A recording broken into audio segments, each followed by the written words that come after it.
Hello, this is Juan with King Credit. Give return the first 30 days. I'm just over here. I just want to show you something. I'm just trying to answer some questions. Some people come over here and sometimes ask me in general.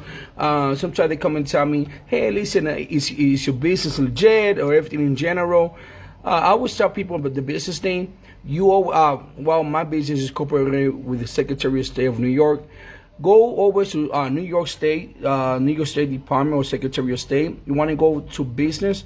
Once you go to business, you're going to go over here and you're going to go to business search right here, okay? Right there, you press it and then you want to type the business name, okay? Give me 1 second.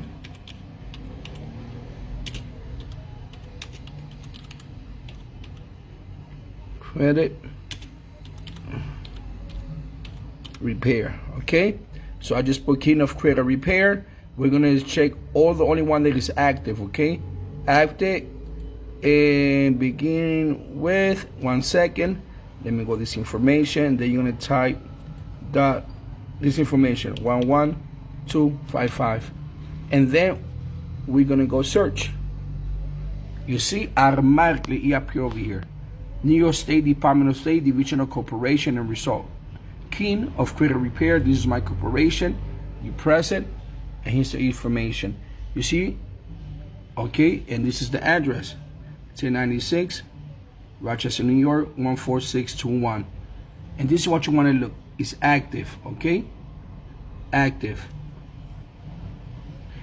You see, just make sure whoever you're dealing with or whatever business you're dealing with in general, you check the race with Secretary of State. To make sure that everything is great and everything is, without no issue. Okay, King Credit Repair will give you a result in the first 30 days. I just want to show you the business information with Secretary of State so I can feel a little more comfortable. I don't really have to do this, but I always tell people look at it, check it, and make sure whoever you're dealing with, everything is correct without no issue, okay? King Credit Repair will give you a result in the first 30 days. Take care.